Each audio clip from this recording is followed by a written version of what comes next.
Good morning. I'm Emma McMullen and I'm the Antonine Wall Project Manager. I'm employed by the Antonine Wall Steering Group based at West Dunbartonshire Council. This morning I'm going to give you an update on our project Rediscovering the Antonine Wall. If you've attended previous events here, you will have heard about what we aim to achieve through the project. And last year you would have heard about our ambitious plans for 2020. Needless to say, these didn't go quite to plan. However, we've seen good progress with our capital projects and we're starting to get back on track. Today, I will update you on progress and explain a bit more about how we use the project to collaborate with local communities, engage them more actively in their Roman heritage, and help them realise their visions for local sites. The Antonine Wall is Rome's northwestern frontier, part of the Frontiers of the Roman Empire World Heritage Site, which includes Hadrian's Wall and the German limes. The Antonine Wall is not as well known as its southern counterparts, in particular Hadrian's Wall. Since its inscription as a World Heritage Site in 2008, 6 partner organisations have jointly managed protection and promotion of the wall, 5 local authorities along with Historic Environment Scotland. There has always been an aim amongst partners to raise awareness of the wall, and in 2019 the National Lottery Heritage Fund granted funding for a £2.1 million project entitled Rediscovering the Antonine Wall, to enable the partners to improve awareness and relevance of the monument to the local communities living along its length.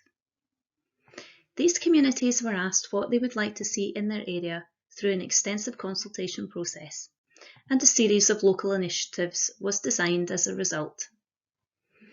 As I will present, the wall runs through a diverse landscape of urban, post-industrial, semi-rural and rural settlements, some with very high levels of deprivation, and as a result, hard to reach audiences. In some instances, it is less about raising awareness and more about creating a relevant link to modern day lifestyles. Today, I'm going to update you on our work over the past year and showcase some of the examples of community engagement that have helped us to gain entry into an EU best practice guide, and which I feel really showcase our innovative approach to making heritage relevant and widening participation for all.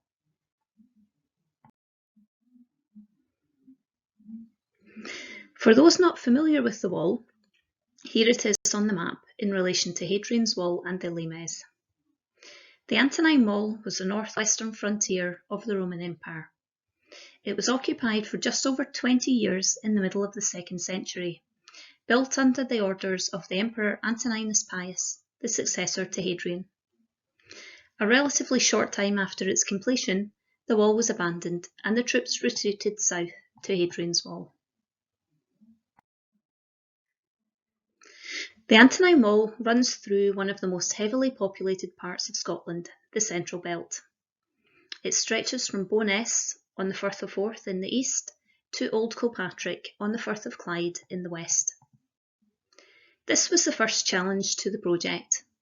The Antonine Wall runs through 5 local authorities, and any project therefore needs to benefit all 5 areas equally, despite the distinct geographical differences. For example, in addition to West Dunbartonshire, which is on the fringe of the urban Central Belt, we have metropolitan Glasgow, predominantly rural East Dunbartonshire, and post-industrial Falkirk and North Lanarkshire. These areas have different legacies of their industrial pasts, differing levels of access to services, and different local priorities for regeneration and economic development. Our second big challenge is interpreting a monument that for many is not visible and in some areas not accessible physically or intellectually. Forget the distinct and imposing sites at Hadrian's Wall. Interpreting the Antonine Wall requires much more imagination. The sites that comprise the wall are very diverse. The publicly accessible parts are managed by Historic Environment Scotland or the local authorities. All are open and free to access, but some have a long walk for access, often up steep inclines, given that the forts were built on the best defensive and vantage points in the area. Interpretation on site has significantly improved in recent years and is continuing to be improved as a result of the project. However, the ephemeral nature of the remains makes it difficult for general visitors to understand the sites. There is no recognised walking route or Antonine Wall trail, with some fort sites in private ownership and sections of the wall in urban areas running under or through residential housing developments. It is therefore difficult for local communities and visitors to fully appreciate the monument, and this remains a challenge to the project. Because of this, it is essential for us to raise awareness of the wall with the local communities living along its length.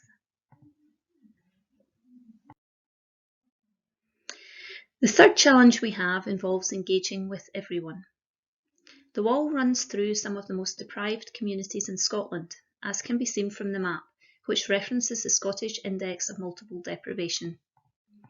There is a clear correlation between engagement with the asset and levels of deprivation, evidenced through our consultation process. Many local communities are not actively engaged with the wall, although it lies on their doorstep, with many areas suffering from a lack of amenities or the need for regeneration. How do you make a monument relevant to those experiencing the challenges of poverty and deprivation on a daily basis? This new engagement also has to be balanced with maintaining the interest and support of a number of very active organisations along the wall who take pride in their Roman heritage and feel a genuine sense of ownership and responsibility. This challenge has recently been compounded by the impacts of COVID, with successive lockdowns and social distancing requirements preventing us from engaging in person with our communities for the past year. Levels of access to ICT technology and broadband services vary across the landscape, and we are very aware of the challenges of the digital divide and the need to engage in a way that is relevant to each individual audience. During the development phase for our project, we carried out extensive community consultation, running 15 events across the local authority areas, in addition to an online consultation and engagement with schools. We strongly believed that all elements of the project should be co-designed and co-curated with the local communities, so we took on board all ideas that came forward. Following assessments on health and safety and relevance to the project aims, in addition to predicted funding availability, we devised a series of capital and revenue projects for submission to the National Lottery Heritage Fund and other funders. In designing a project to meet the diverse needs of our communities, we set out a number of priority projects, whilst also remaining flexible and adaptable within key themes. I must say at this point that our main funder, the National Lottery Heritage Fund, has been very supportive in this approach, allowing us to develop project ideas as the project progresses. We have tried not to be too prescriptive, in particular with the community projects, instead leaving these open to change by the communities themselves, and to allow us to respond to new opportunities and changing priorities.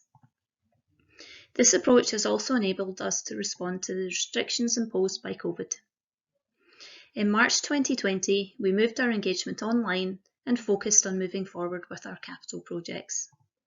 We were subsequently granted a year's extension to the project to enable us to re-establish contact with our communities.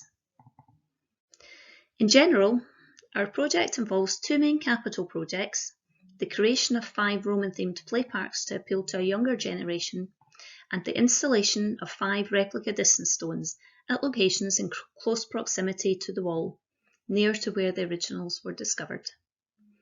We have a series of 25 co-designed community projects, 5 in each local authority, some designed to work along the wall in partnership. In addition to these, we have a volunteering programme, ambitions to create a film in tribute to the 1950s Walk the Wall film by archaeologist Anne Robertson, a touring museum exhibition launching later in 2021, and a range of educational and outreach projects. I'm going to focus on different approaches within our project which demonstrate our unique approach to engagement in heritage, specifically considering our different audiences and our ambitions to make the project relevant to all.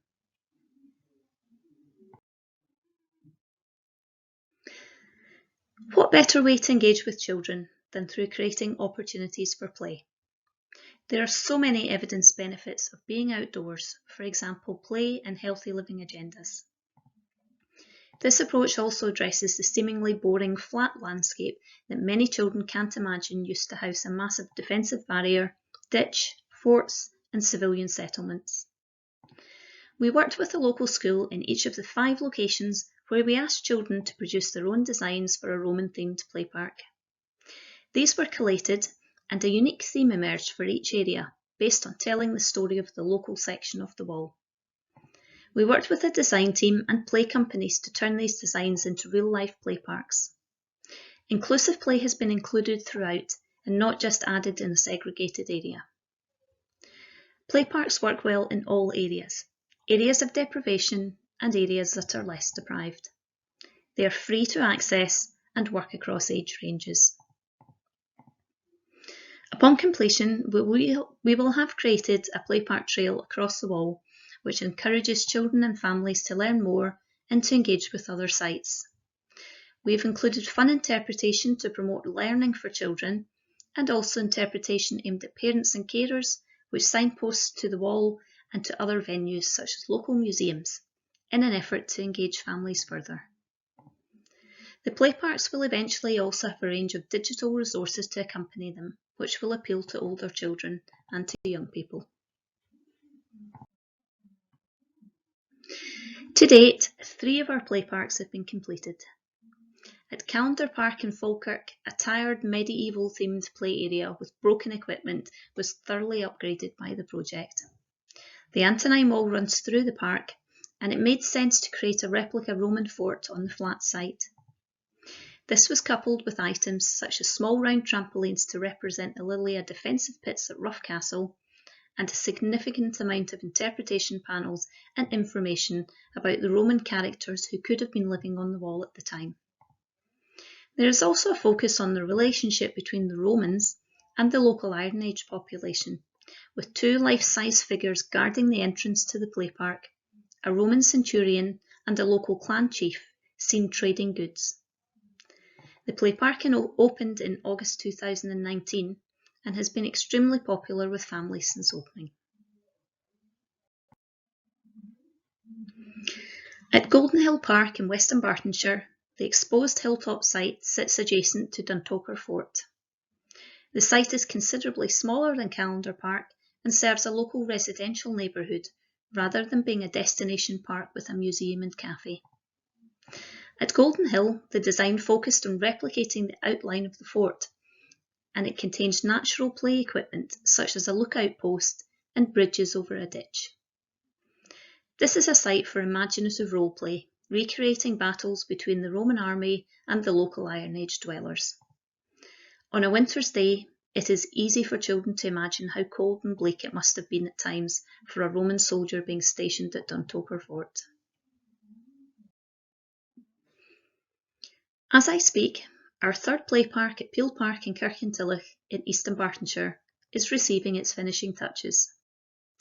The site is the only one of our play parks that sits directly on top of a fort on the wall, which offered us opportunities as well as constraints. There had been an existing play park on the site, meaning that we were permitted to replace this with a new play park with the appropriate consents. This long linear site presented a challenge, as our scheduled monument consent meant that we couldn't extend beyond the boundaries. And we had an issue with location, with the park being hidden at the back of the park down a hill. The resulting design features a 5-metre tall Roman-themed play tower, which is now visible from the main park, and we will be placing interpretation throughout the wider park to connect with the site with wider Antonine Wall resources within Kirkintilloch, such as the Old Kirk Museum.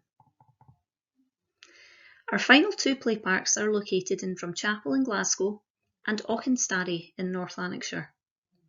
Both sites again offer different opportunities, with Drumchapel being a small site between woodland and the edge of the settlement of Drumchapel, originally developed as a post-war out-of-town housing development and now an area of significant regeneration activity, and Auchenstary being a flagship site in the middle of the wall, adjacent to a marina, the Forth and Clyde Canal and the John Muir Way.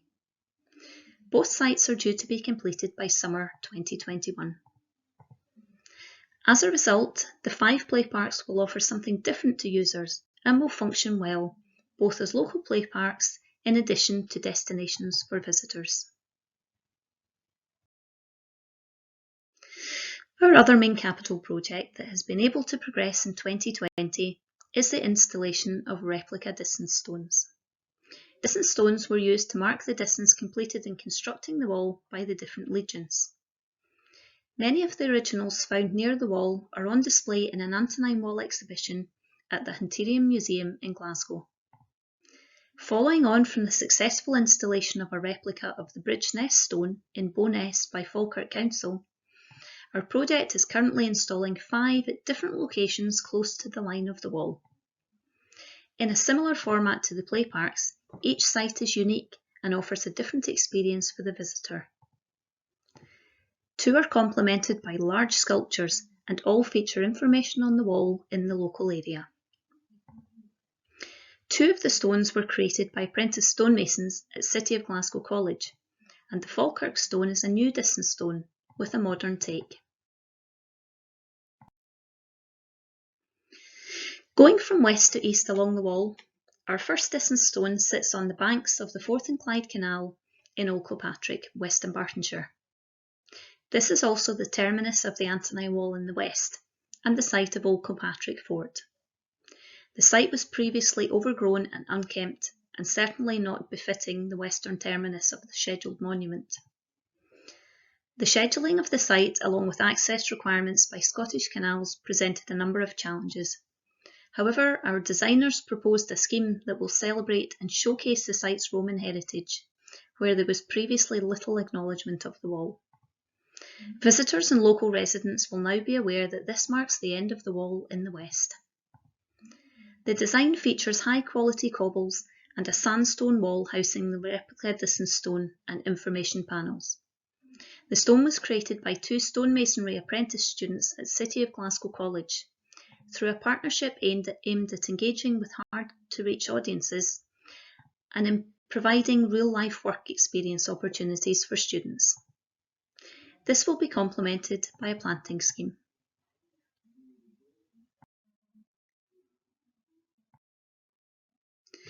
The distance stone for East Dunbartonshire, located at Twecher Healthy Living and Enterprise Centre, is the first to be completed.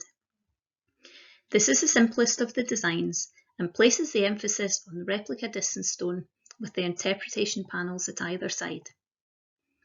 The location at the Social Enterprise Healthy Living and Enterprise Centre provides cafe facilities, and the site is close to LAMBHILL Fort, one of the best sites to view the Antonine Wall.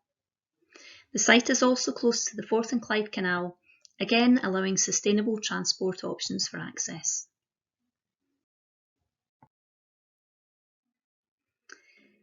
Nether Croy is almost complete and has already received significant positive publicity owing to the large sculptural head on the site. Nether Croy sits adjacent to Croy Hill, site of an Antonine Wall fort, with views out towards the Kilsyth Hills. Similar to LAMBHILL Stables site, the designers felt that this would be another appropriate location for a large sculptural head to face the Iron Age hill forts and to protect the Roman Empire to the south.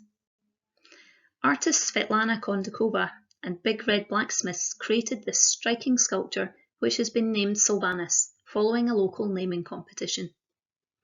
This sits amongst boulders, and the site will also have the replica distance stone carved by students at City of Glasgow College, along with 2 picnic tables. The local path network goes past the site, as does the John Muir Way and the path from Croy Hill Fort to Westerwood Fort. In addition, the sculpture overlooks the Forth and Clyde Canal, and although a hike is involved to reach it, it is still possible to visit on foot or bike from the canal. It is also close to the Auchenstary Playpark. The 5th distance stone will be located at Cowwind in Falkirk. Due to be completed in about 2 months' time, this is the final site on the trail for completion. The site is in the heart of Falkirk, adjacent to the pedestrianised shopping centre and to Falkirk Fort, which is located under buildings in the town centre and is not visible. The site will feature seating, herb planting and the new distance stone. A design competition was issued for this new stone. We had selected a stone to replicate for each site based on finds in close proximity. However, because the Bridge Nest stone had already been installed as a replica, there were no other close finds available in Falkirk. So the decision was taken to create a new stone, a modern take on a distance stone. Stonemasons Joe Crossland and Luke Batchelor were successful with their design submission, which, instead of depicting a traditional scene of Romans conquering the local population, showed Iron Age warriors defeating the Romans, and a scene of trade with Romans paying for items with coins. This relates to the Falkirk hoard find, a pot of Roman coins found stuffed under the earliest known fragment of tartan, which is now on display in the National Museum for Scotland. The fifth site completes the Distance Stones Trail, which links 5 unique and different landscape designs and offers interpretation and education for local residents and visitors alike. The final capital aspect that has been able to proceed this year is the creation of 2 community-led sculptures. Community groups at Kinneil in Bo'ness and Bonnybridge wanted to reflect their Roman heritage and create sculptures to highlight the importance of their areas as being locations for the Antonine Wall. The Kinneil Hidden Heritage Group organised a sculpture competition to create a gate guardian sculpture for Kinneil Estate. This received 5 submissions, and the successful artist was Phil Neal, with his design replicating a Roman horse harness found at Kinneil Fortlet and currently on display in Kinneil Museum. The stone and metal sculpture was completed in August 2020 and has already attracted visitors to the area. In Bonnybridge, Greenhill Historical Society had already created a heritage garden in the centre of the town and wanted to mark the area's Roman and industrial heritage and provide links to Roughcastle Fort, which can be accessed from the town. Following a competition, they appointed metalworker Alan Potter to create a metal plaque to sit on top of a brick plinth to reflect the local metalworking and brickworking industries. The top of the plaque features a 3D recreation of Roughcastle Fort. It is hoped once lockdown measures are lifted that we will be able to promote the sculpture to visitors.